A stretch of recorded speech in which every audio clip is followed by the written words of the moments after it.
Hello everyone, welcome to the डेटामो। तो आज के वीडियो में हम लोग ये समझेंगे कि किसी भी केस स्टडी को एक एनालिटिक्स इंटरव्यू में या फिर एमबीए प्लेसमेंट इंटरव्यू में, कंसल्टिंग फर्म या फिर इन्वेस्टमेंट बैंकिंग के जो भी इंटरव्यूज़ होते हैं उसको सॉल्व कैसे करते हैं। मतलब यहाँ पे हम लोग एक केस स्टडी नहीं लेंगे जिसको सॉल्व करके दिखाएंगे, क्योंकि वो फिर स्पेसिफिक हो सकता है।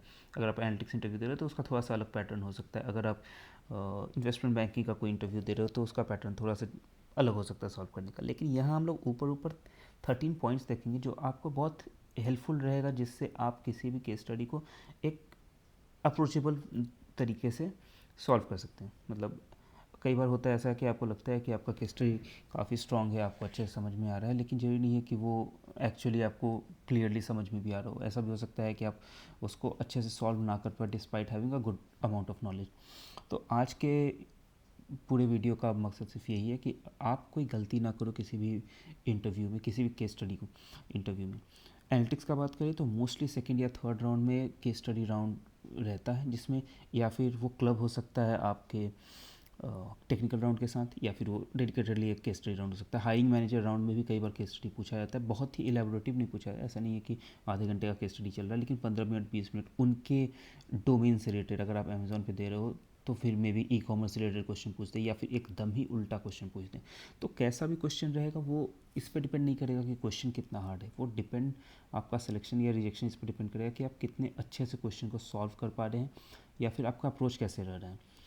हम लोग भी इंटरव्यू लेते हैं और हम लोगों को पता रहता है कि कई बार हम लोग हार्ड क्वेश्चन पूछते हैं। अब हार्ड क्वेश्चन पूछते हैं या फिर हार्ड क्वेश्चन पूछा जाता है तो उसका मकसद ये नहीं रहता है कि आपको एकदम ही ऑफ गार्ड पकड़ लिया जाए और आप कुछ आंसर ना कर पाए। उसका मतलब ये रहता है कि आपके पोटेंशियल को देखा जा रहा है कि आप कितना जानते हो किसी टॉपिक के बारे में, कितना अपने आप को ओपन रखे। आपका पूरा एक्सपीरियंस हो सकता है फार्मास्यूटिकल्स का, बट आपको क्वेश्चन डायरेक्ट ई कॉमर्स से पूछ दिया जाए तो आप एकदम, ऐसा नहीं होना चाहिए कि आपको कुछ समझ ही नहीं आ रहा है कि क्या यूनिक विजिट क्या हो सकता है, रिपीट विजिटर्स क्या हो सकता है, फिर बेसिक चीज़ें पता ना हो। वो अगर आप सरपास कर जाते हैं उस सिनेरियो को तो आप एक अच्छे कैंडिडेट की तरह मतलब कि उसको आंसर कर सकते हैं। इस पूरे वीडियो में हमारा एम बस एक ही है कि हम लोग ये देखेंगे कि कौन से 13 पॉइंट्स हैं जिसको अगर आप समझ गए तो आप अच्छे से अप्रोच कर सकते हो केस स्टडी में। Case study, specific case study हम लोग आगे के वीडियोस में लेंगे, जहाँ पे हम लोग एटलीस्ट 8-10 केस स्टडी को एक एक करके डील करेंगे। उसमें भी हम लोग पॉसिबली यही ट्राई करेंगे कि यही अप्रोच रहे, जहाँ हम लोग अच्छे से समझा सकें कि कहाँ गलती कर सकते हैं। यहाँ इस पूरे वीडियो में कहीं आपको नोट्स बनाने का कोई ज़रूरत नहीं है, क्योंकि हमारे वेबसाइट thedatamong.com पे सेम चीज़ 13 points approach to solve any case study को बताया गया है। यहाँ पे आप पढ़ सकते हो, लेकिन ये वीडियो बनाने का मकसद ये है कि आपको हम लोग और डिटेल में बता सकें कि हाँ क्या क्या पॉइंट है, उसको एक्चुअली हम लोग कहना क्या चाह रहे हैं। यहाँ पे भी एक ऊपर ऊपर से आइडिया है जो कि आप समझ सकते हो। तो अगर आपके पास टाइम कम है तो आप लिंक पे जा सकते हो, और अगर आपके पास कुछ मिनट है तो फिर आप ये वीडियो देख सकते हैं।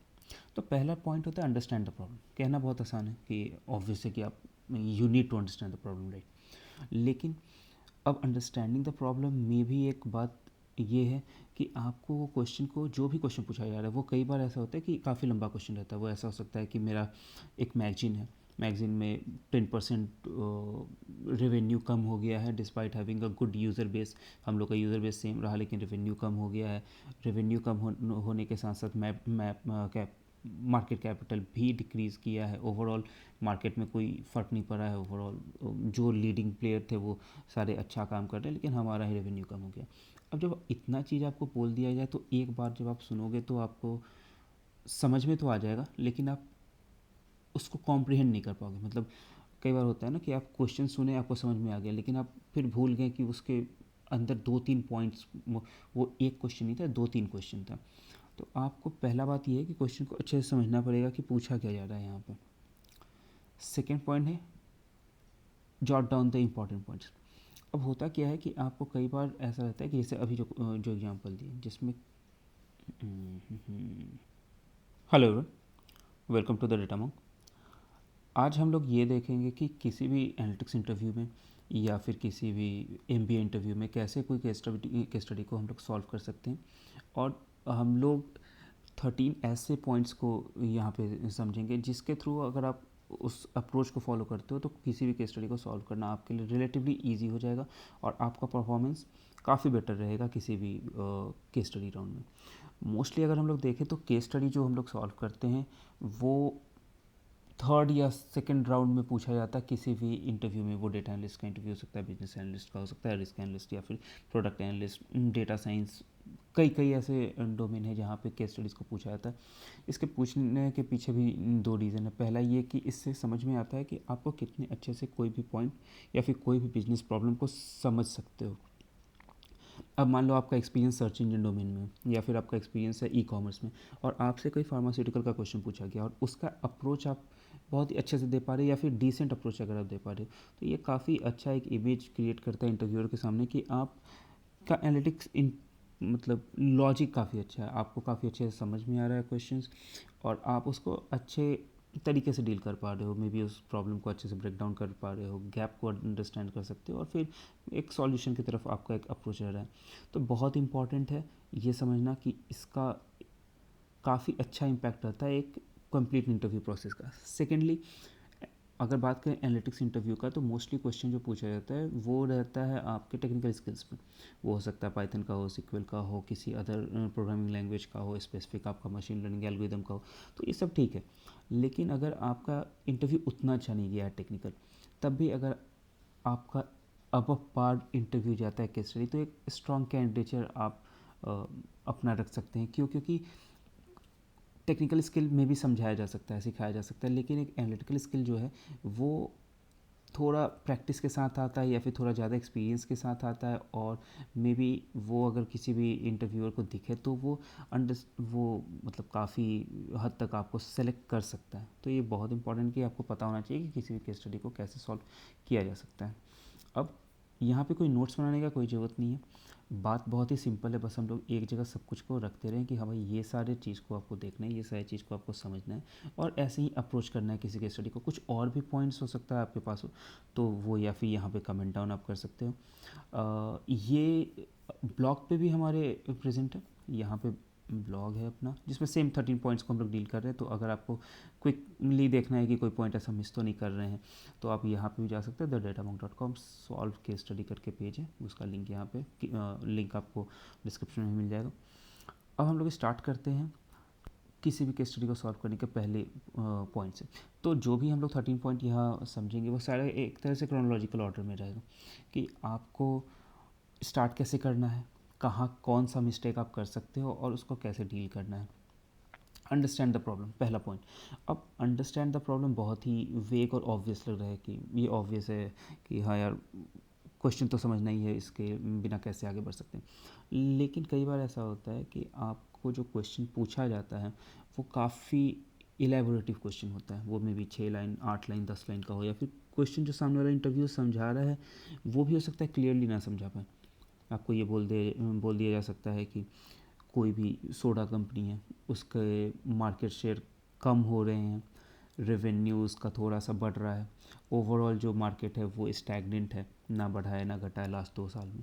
तो अब आप बताओ कि इसके ग्रोथ का क्या अपॉर्चुनिटी है। ठीक है, कुछ भी ऐसा मतलब कि एक अच्छा खासा स्टेटमेंट हो सकता है। तो कई बार आप जब सुनते हो क्वेश्चन को तो आप वहाँ पे तो समझ जाते हो, लेकिन उसको कॉम्प्रिहेंड नहीं कर सकते, उसको आप उसके वीक पॉइंट्स को आप नहीं समझ पाते हो। तो सबसे इंपॉर्टेंट पार्ट है कि you need to understand the problem, कि क्वेश्चन पूछा क्या जा रहा है। Jot down the important points. अब आप हो सकता है आपको लगे कि नहीं मेरे को सब कुछ याद है, या फिर मेरे पास एक फ़ोटोग्राफिक मेमोरी है, सब कुछ याद रहता है, लेकिन ये ज़रूरी नहीं है कि आपको हर एक पॉइंट याद रहे। तो एटलीस्ट आप इम्पॉर्टेंट पॉइंट को याद कर लो या फिर लिख लो। कुछ नहीं भी है तो अगर कोई डेटा पॉइंट दिया जा रहा है या फिर कंप्लीट प्रोसेस में अगर कोई डेटा पॉइंट दिया जा रहा है तो उस पॉइंट्स को लिखो, उस डेटा पॉइंट्स को जरूर मेंशन करो, बोल्ड में करो, सर्कल करो, लेकिन वो चीज़ मिस नहीं होना चाहिए। अब ये 2 पॉइंट थोड़ा ऑब्वियस था, लेकिन रिपीट योर अंडरस्टैंडिंग ये इम्पॉर्टेंट है। ये 2 तरीके से इम्पॉर्टेंट है। पहला कि अगर आप कोई प्रॉब्लम स्टेटमेंट समझते हो तो जरूरी नहीं है कि आप सही समझ रहे हो, और दूसरा आपको ये भी बताना है इंटरव्यूअर को, या फिर एक तरह से अफर्मेशन चाहिए आपको कि जो आप समझ रहे हो वो सही समझ रहे हो।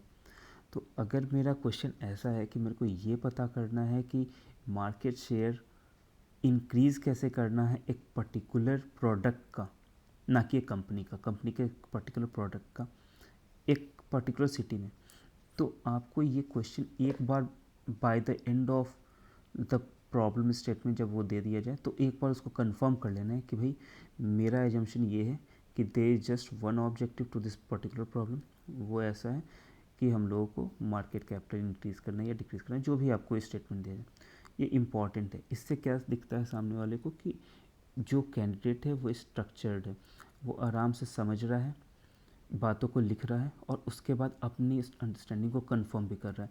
आप धीरे धीरे जैसे क्लाइंट कॉल्स लेना स्टार्ट कर दोगे या फिर कोई बिजनेस पिच लेना स्टार्ट कर दोगे तो ये इनबिल्ट आ जाता है आपके अंदर। तो शायद 2 3 4 साल के एक्सपीरियंस के बाद आपको इस चीज़ को प्रैक्टिस करने का ज़रूरत नहीं पड़े, लेकिन अगर आप मतलब फ्रेशर हो या फिर कुछ ईयर का ही एक्सपीरियंस है अभी, तो आप डेफिनेटली ये याद रखना कि you need to repeat your understanding, you need a confirmation कि हाँ भाई ये जो समझे वो सही है कि नहीं, और एक बार वो हो जाए कि हाँ ये सही है तो फिर आप आगे बढ़ सकते हो। अगर ऐसा हो कि नहीं, सामने वाला बोले कि नहीं यार तुम समझे तो ठीक है लेकिन पॉइंट इम्फेसाइज इस पर्टिकुलर चीज़ पे करना है, तो आप वहाँ पे एक मतलब बहुत बड़ी मिस्टेक करने से बच सकते हो। तो बहुत ही इंपॉर्टेंट है कि you need to repeat understand, clear out the final solution, ये आपको पता होना ही चाहिए, क्योंकि कई बार क्वेश्चन ऐसा रहता है जहाँ पे आपको ये पता भी नहीं रहेगा कि फाइनल चाहिए क्या बंदे को, मतलब कि उसको सॉल्यूशन चाहिए या फिर उसको बस ये चाहिए जानना कि क्या क्या पेन पॉइंट है, या फिर वो बस ये देखना चाहता है कि एक पर्टिकुलर नंबर पे कैसा पहुंचा जाए। जैसे मान लो एग्जांपल ऐसा कि Amazon.in का एग्जांपल वो लोग ले रहे हैं, बोल रहे हैं, इंटरव्यूअर बोल रहा है कि आपको ये पता करना है कि हमारे पास क्या क्या ऐसा डेटा पॉइंट है जिससे हम लोग किसी के बकेट या कार्ट में रखे हुए आइटम से पता कर सकते हैं कि कौन कौन सा चीज़ उसको रिकमेंड करना है। तो अगर आपके पास आइटम ग्रॉसरी के है तो आपको ग्रॉसरी वाले आइटम या फिर उसके अराउंड क्लस्टर्ड आइटम को रिकमेंड करें। अब सामने से आपको शायद ये क्लियर ना हो कि उसको पर्टिकुलर सॉल्यूशन चाहिए किसी मशीन लर्निंग मॉडल के अकॉर्डिंगली, या फिर ये भी हो सकता है कि उसको बस ये एजम्पशन या ईडीए टाइप चाहिए कि हाँ क्या क्या पॉसिबल रीज़न हो सकता है, या फिर उसको सिर्फ ये देखना है कि आप कौन कौन से पॉइंट या फिर डेटा के अकॉर्डिंग कैसे इस चीज़ को हैंडल कर सकते हो। तो you need to make sure कि आपको ये पता रहे कि उसका एक्सपेक्टेशन क्या है। अगर वो डेटा वाला बंदा है या फिर उसको टेक्निकल ज़्यादा समझ में आता है तो वो शायद एक मशीन लर्निंग एल्गोरिथम एक्सपेक्ट करेगा। अगर वो बिजनेस का है, कोई डायरेक्टर है या फिर कोई ऐसे लेवल का है, तो उसका एक्सपेक्टेशन रहेगा कि आप कॉर्नर केसेस को और जेन्युइन केसेस को सारे को डील करो। तो ये 4 पॉइंट इंपॉर्टेंट है। सबसे इंपॉर्टेंट ऑब्वियस है कि you need to understand the problem. आराम से उस एक कुछ पॉइंट को तो लिख ही लो, जितना ज़्यादा लिखोगे उतना फ़ायदा होगा, बट हाँ लिखने में ही एकदम वो इस ऐसा नहीं हो कि सिर्फ पूरा लिख ही रहे पॉइंट्स को, बस बुलेट पॉइंट में कुछ कुछ लिख लेना चाहिए जो इंपॉर्टेंट लगे। अंडरस्टैंडिंग रिपीट करना इंपॉर्टेंट, ताकि तुम और तुम्हारे इंटरव्यू दोनों एक सेम पेज पे रहें। फाइनल सॉल्यूशन की डिज़ायर सॉल्यूशन है क्या, क्योंकि ये 13th पॉइंट में आपको हेल्पफुल रहेगा। अब आते हैं नेक्स्ट पॉइंट पे। 5th पॉइंट है आस्क क्वेश्चंस। तो आपको जब भी कोई क्वेश्चन दिया जाता है किसी केस स्टडी का या फिर कोई गेस्टिमेट दिया जाता है, तो एजम्पशन हम लोगों का ये रहता है, जो भी इंटरव्यूअर का ये एजम्पशन रहता है कि आप क्वेश्चन पूछोगे। You need to be verbose, आपको क्वेश्चन पूछना है, आपको कंफर्म करना है, आपको एजम्पशन डिस्कस करना है, आपके अंदर कुछ ज़्यादा जिज्ञासा है तो आप उस क्वेश्चन को पूछ सकते हो। कोई भी क्वेश्चन गलत नहीं होता, कोई ऐसा क्वेश्चन नहीं रहेगा कि जो आप आउट ऑफ नोवेयर कुछ उल्टा पुल्टा क्वेश्चन पूछ सकते हो। वो तो एक्सपेक्टेशन है कि हाँ आप कुछ फालतू क्वेश्चन नहीं पूछोगे, लेकिन कुछ भी अलाइन क्वेश्चन अगर आपको लग रहा है कि उतना रेलिवेंट नहीं है तब भी ये कंफर्म कर लेते, तो वो भी क्वेश्चन पूछ लो। मतलब एक एग्जांपल है, वो सिंपल सा एग्जांपल है कि एक इंटरव्यू हो रहा था जिसमें इंटरव्यूअर का प्रॉब्लम स्टेटमेंट ये था कि KFC को एक्सपैंड करना है एक पर्टिकुलर कंट्री में।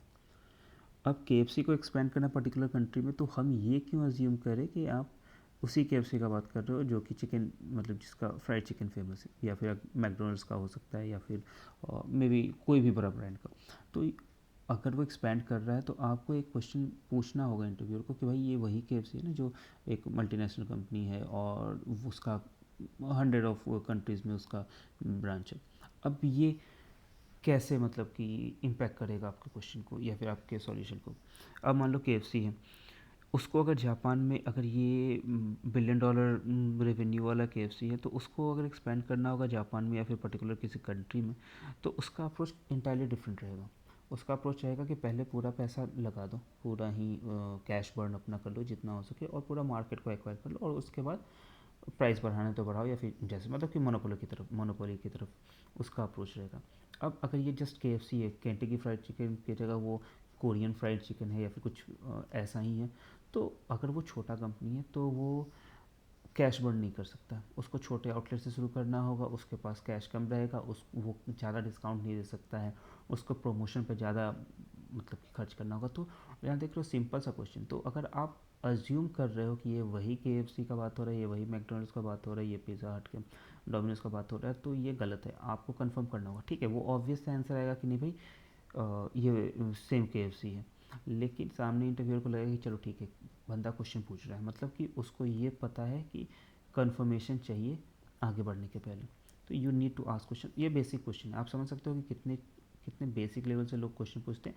और इन जनरल जो आपको केस स्टडी में हेल्पफुल रहेगा वो तो आप खुद क्वेश्चन पूछोगे ही पूछोगे। मिशन एजम्पशंस, दोनों ही केस में अगर आप केस स्टडी सॉल्व कर रहे हो या फिर अगर आप सॉल्व कर रहे हो कोई गेस्टिमेट, तो आपको एजम्पशन एकदम क्लियर करना होगा।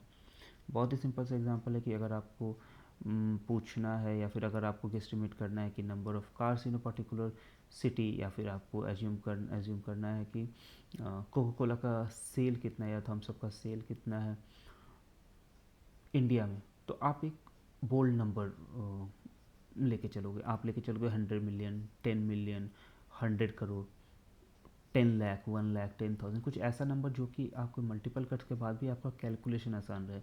मेंशन एजम्पशन, आप जो भी एज्यूम करते जाओगे कि भाई मेरे हिसाब से या फिर मेरा एजम्पशन है कि इंडिया का पॉपुलेशन है 40 लाख, बस ठीक है, इंडिया ठीक है, कोई सिटी ही का नाम ले लो कि बैंगलोर का पॉपुलेशन है 30 लाख या 10 lakh.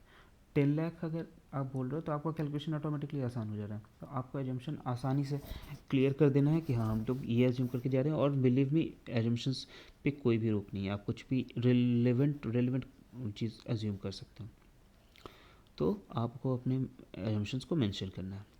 Keep a check on time, लोग ऐसा नहीं बताएंगे आपको, लेकिन आपको पता रहना चाहिए कि आपके पास कितना टाइम है, कहीं इंटरव्यू लंबा तो नहीं खींच रहा है, कहीं आपको ऐसा तो नहीं है कि सामने वाला इंडिकेशन दे रहा है कि भाई रुक जाओ, या फिर तुम ऑफ ट्रैक जा रहे हो, या फिर बहुत ज़्यादा एक्सपेंड कर रहे हो, या फिर तुम बहुत जल्दी ख़त्म कर रहे हो। अब कोई पूछा कि नंबर ऑफ़ ट्रीज़ इन पटना बताओ, और आप तुरंत बोल दे कि 50,000, ऐसे तो नहीं होगा ना, मतलब कि आपको एक अप्रोच बताना होगा, बहुत छोटा अप्रोच भी नहीं होगा, थोड़ा और एक्सपेंड करना होगा। तो एक ऑप्टिमम टाइम अगर हम लोग डिस्कस करें तो अराउंड 15-20 मिनट कोई भी केस स्टडी चलता है एनालिटिक्स इंटरव्यू में। इन्वेस्टमेंट बैंकिंग या फिर स्ट्रेस इंटरव्यू रहेगा तो 1 घंटे 2 घंटे तक भी जा सकता है। 8th पॉइंट है ऑर्गेनाइज योर आंसर। आपका जो भी क्वेश्चन हो, जैसा भी क्वेश्चन आप सॉल्व कर रहे हो, मान लो आपकी कोई डैशबोर्ड बना रहे हो, आपको बोला गया कि आपका प्रॉब्लम स्टेटमेंट है कि आपको ओयो रूम्स के लिए कोई डैशबोर्ड बनाना है जिसमें CXO लेवल को सारा मेट्रिक का एक इन्फॉर्मेशन मिले, या फिर एक बिजनेस ग्लॉसरी मिले कि हाँ क्या किस चीज़ का चल रहा है, मतलब कि कैसा कौन सा बिजनेस काम कर रहा है। तो आपका वहाँ पे सिर्फ ये नहीं देखा जा रहा है कि आप मेट्रिक कितना आइडेंटिफाई कर पा रहे हो, आप ये भी देखा जा रहा है वहाँ पे कि आप कितने अच्छे से चीज़ों को सेग्रीगेट कर रहे हो। तो अगर आपको कोई भी प्रॉब्लम स्टेटमेंट दिया जा रहा है जहाँ मल्टीपल बिजनेस को आपको आपको डील करना है, तो आपको उसको तोड़ना होगा वर्टिकल और हॉरिजॉन्टल पीसेस में। लाइक अगर आपको ओयो रूम्स के बारे में एक डैशबोर्ड बनाना है, तो आप उसको सबसे पहले डैशबोर्ड को ब्रेक करोगे सप्लाई में, इन्वेंट्री में, ऑपरेशंस में, कस्टमर सेटिस्फैक्शन में, रेवेन्यू में।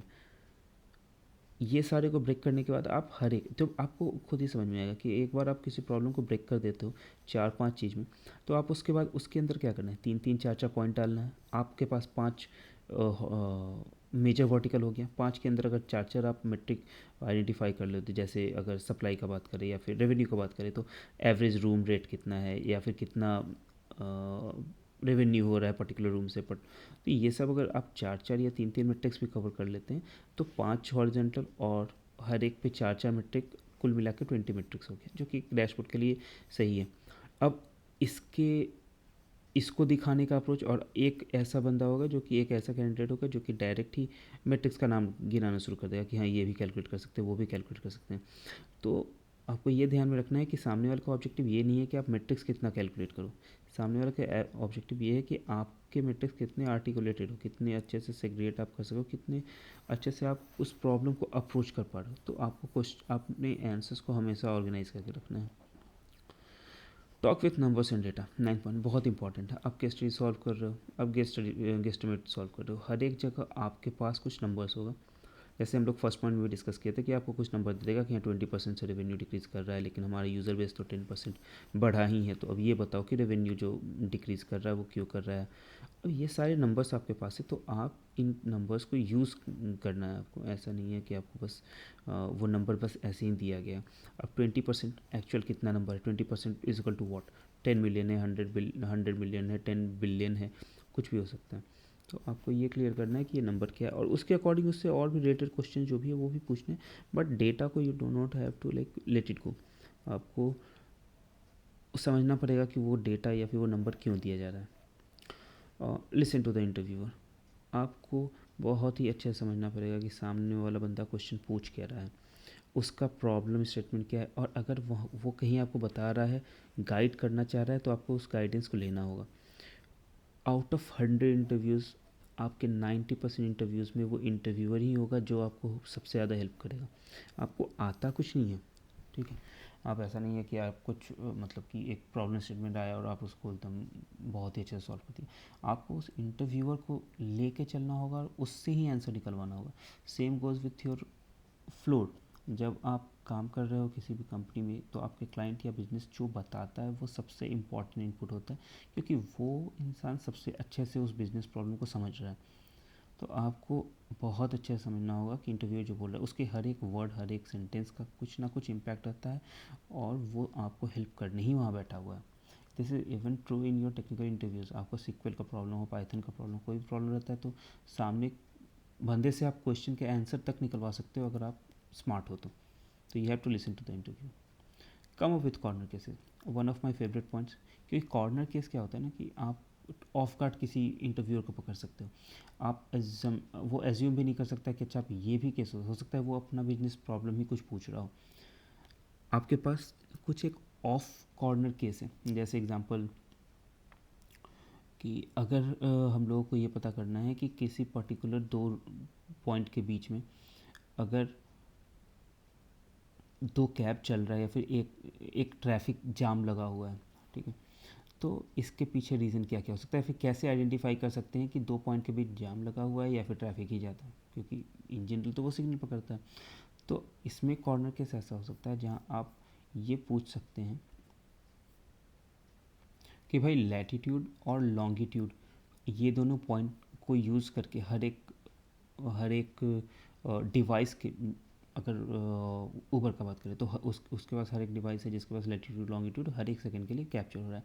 तो इन दोनों पॉइंट के हर एक कैब का लैटिट्यूड लॉन्गिट्यूड देख के हम लोग ये डिटरमाइन कर सकते हैं कि वो एक्चुअली जाम लगा हुआ है या फिर ऐसा है कि ट्रैफिक चल रहा है, मतलब मूविंग ट्रैफिक है, या फिर बस रुका हुआ ट्रैफिक है। कॉर्नर केस ऐसा होता है जहाँ पे आप आइडेंटिफाई करते हैं कुछ बहुत ही माइन्यूट में ये भी हो सकता है, जैसे ये बोल सकते हैं कि किसी भी पर्टिकुलर कंपनी का, ऐप बेस्ड कंपनी का परफॉर्मेंस अच्छा नहीं है, मतलब कि उनका रेवेन्यू गिर रहा है या फिर कुछ तो ऐसा है जो पर्टिकुलर एक वीक में ही रेवेन्यू 2-3% डाउन हो गया आउट ऑफ नोवेयर। तो आप कॉर्नर केस क्या, ठीक है, आप आइडेंटिफाई करो कि हाँ कुछ हो सकता है एडवर्टाइजिंग में दिक्कत हो, या फिर ऐसा हो सकता है कि कोई भी